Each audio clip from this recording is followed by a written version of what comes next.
Hola chicos, bienvenidos a una nueva clase virtual de física. Concretamente hoy vamos a hablar del principio de Arquímedes.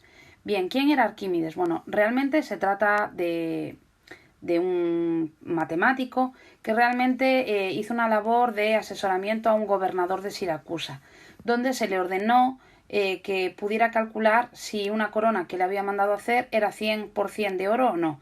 Durante mucho tiempo estuvo planteando distintas opciones para poder verificar este hecho físico, ¿vale? Y estando en un baño de inmersión en su bañera, se le ocurrió la idea. Y lo primero que dijo fue la palabra eureka. Bien, él lo que dijo fue que si realmente la corona estuviera 100% hecha de oro, el volumen de agua que desalojaría tendría que ser igual a la cantidad de oro que teóricamente se utilizó para fabricar la corona. Bien, cuando se hizo la prueba realmente se verificó que la corona no era 100% de oro. Bien, nosotros no nos vamos a quedar solo con el hecho histórico, que bueno, no hay libros que 100% verifiquen este hecho, sí es cierto que se recoge y queda más bien como una anécdota, pero nos vamos a ir al principio físico y lo que nos dice es que todo cuerpo sumergido total o parcialmente en un fluido, ya sea un líquido o un gas, va a experimentar un empuje, es decir, una fuerza hacia arriba, que va a tener el mismo valor que el peso del volumen del fluido que se ha desalojado, como cuando os tiráis en bomba y os metéis dentro de una piscina, el volumen de vuestro cuerpo es igual al volumen de agua que sale, ¿vale? Por si no os habéis dado cuenta. Bien, pues vamos a escribir la fórmula matemática. El empuje, es la E, se mide en newtons. Por otro lado tengo la densidad del líquido, que se mide en kilogramo metro cúbico. Por otro lado tengo la gravedad, que es metro segundo cuadrado. Y por último el volumen del objeto, que se mide en metros cúbicos.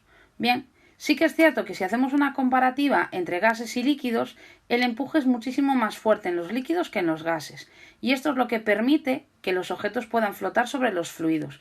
Es lo que se ve cuando nosotros colocamos cosas sobre las superficies del agua. Muchas de ellas van a quedar flotando porque su densidad es menor que la densidad del propio agua, ya sea agua dulce o agua del mar.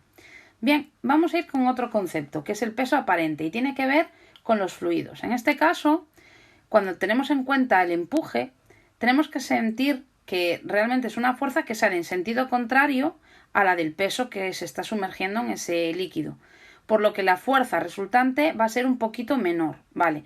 Ese tema de diferencia entre el concepto peso y el peso que realmente la fuerza que nos sale como resultante es lo que nosotros vamos a llamar peso aparente. Bien, si lo ponemos en forma matemática, el peso aparente es igual a la fórmula, es igual al peso menos el empuje. El peso aparente, el peso, el empuje se miden todos en newtons.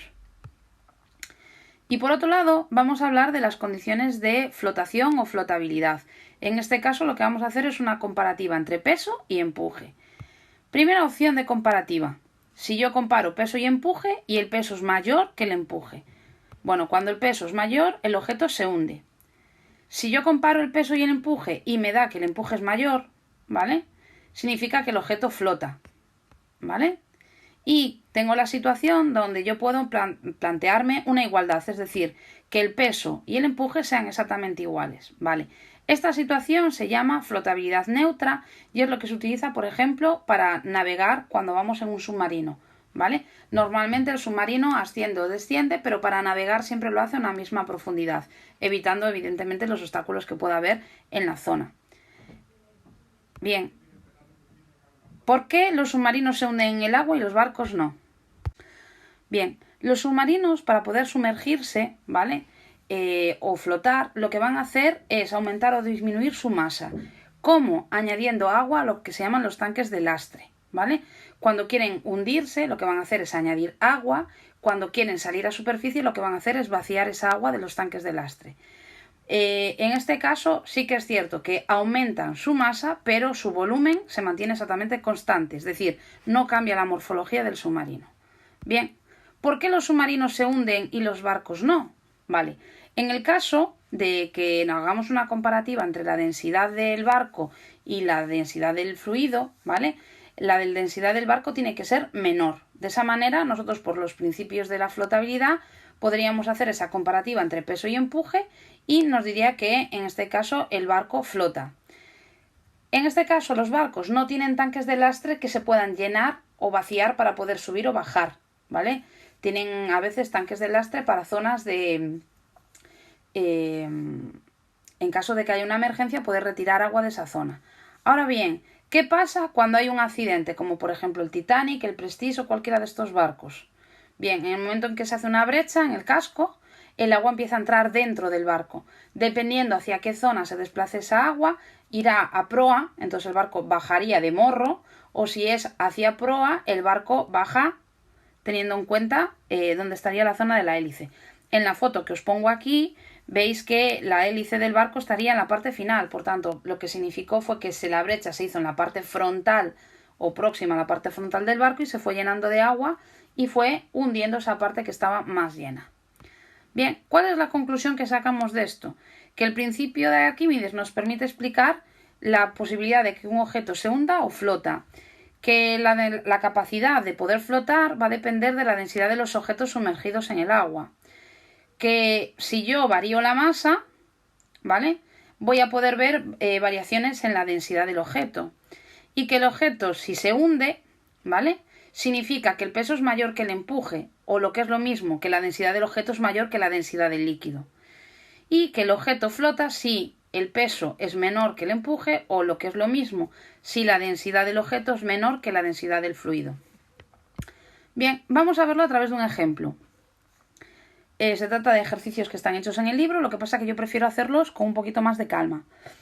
En este caso nos habla de que calculemos el empuje que experimenta dentro del agua. Cuando no nos dicen nada tenemos que asumir que es el agua dulce.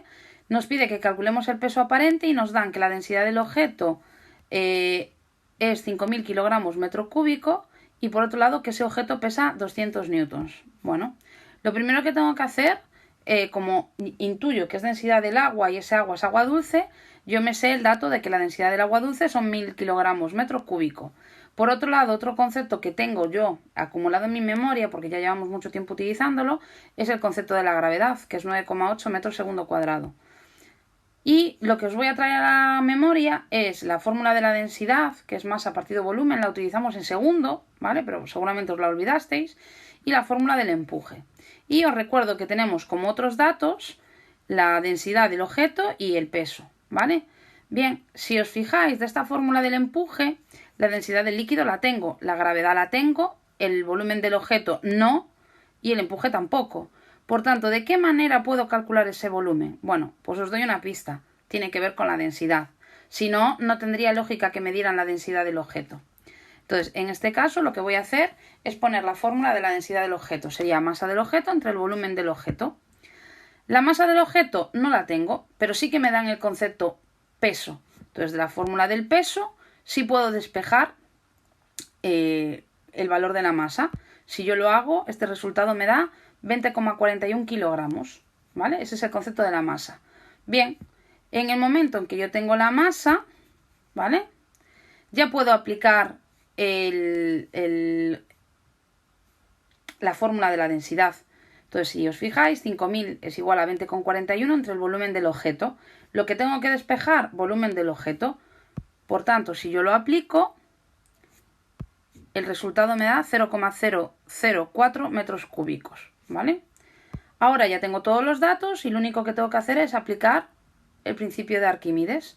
En este caso, en forma del empuje. Concretamente, sustituyo los datos y llego a un resultado numérico que me da 39,20 newtons. Bien, por otro lado, el ejercicio también me pide que calcule el peso aparente, y el peso aparente es el resultado de hacer la resta del peso menos el empuje. Si yo hago esto, me da 160,80 newtons. Bien, vamos con otro ejemplo. Determina si un objeto se hunde o flota en un agua que tiene un peso de 500 newtons y que ocupa un volumen de 100 decímetros cúbicos. Bien, lo primero es sacar los datos. Tengo el peso, tengo el volumen del objeto. Como me dicen agua y no especifican que sea agua salada, intuimos que es agua dulce. Por tanto, me sé implícitamente la densidad del líquido, que es 1000. Por otro lado, me sé la gravedad. Y lo que tengo que hacer es pasar todos los datos al sistema internacional. El volumen lo paso a metros cúbicos y en este caso me da 0,1. Bien, necesito calcular el empuje porque si quiero saber si algo flota o no flota tengo que hacer la comparativa entre peso y empuje. El peso lo tengo, me falta calcular el empuje. Bien, para poder calcular el empuje, fijaros, tengo todos los datos, por tanto simplemente necesito hacer la operación. El empuje nos da un resultado de 980 newtons y si os fijáis, el peso, que son 500, es más pequeño que los 980 newtons que me da el ejercicio. Por tanto, en este caso, como el peso es menor que el empuje, el objeto flotará. ¿Vale? Y vamos con el último. En este caso nos habla de un objeto con un volumen de 400 centímetros cúbicos y 80 newtons de peso, en seco, que pesa 40 newtons cuando está introducido en el líquido. Entonces nos pregunta que calculemos la densidad del líquido y la densidad del objeto. Bien, repasamos unidades que nos da el ejercicio: el volumen del objeto, que ya os lo pongo en el sistema internacional, el peso seco, el peso aparente y lo que nos pide el ejercicio. Bien, de la fórmula del peso aparente, ¿vale? Como me dan el peso y el peso aparente, yo puedo calcular cuánto es el empuje. Y el empuje me da un valor de 40 newtons. En el momento en que se le empuje, puedo aplicar el principio de Arquímedes. Y de aquí, sustituyendo los valores, descubro que el único valor que me falta por calcular es la densidad del líquido. Por tanto, despejo. Cuidado con los despejes, que os veo venir. Si yo hago todos los cálculos, me da que la densidad serían 10.204,08 kilogramos metro cúbico. ¿Vale? Ahora vamos a hacer lo mismo, pero para el objeto. Entonces, concretamente, en este caso, voy a tener la fórmula del peso y la fórmula de la densidad. Bien, para la fórmula del peso yo no tengo la masa, no la sé, pero de la fórmula de la densidad del objeto sí puedo despejar el valor de la masa. Entonces, con este despeje lo meto en la fórmula del peso y lo que me queda es que el peso va a ser la densidad del objeto por el volumen del objeto por la gravedad. Estos datos sí los tengo y el valor del peso también. Por tanto, aquí por descarte la densidad del objeto, despejándolo, y ojo al despeje, me sale que es prácticamente el doble. En este caso, 20.408 kilogramos metro cúbico. Los ejercicios son siempre más o menos con los mismos datos. Por tanto, siempre será o agua dulce o agua salada. Por tanto, esos datos os los dará. El volumen de los objetos os los tiene que dar o lo tendréis que calcular. Lo único que os pido es que tengáis en cuenta que siempre debéis revisar las unidades, ¿vale? Porque es donde soléis meter la pata. Si utilizáis unidades que son incompatibles, los resultados al final no tendrán sentido numérico. Bueno, chicos, nos vemos en la próxima clase.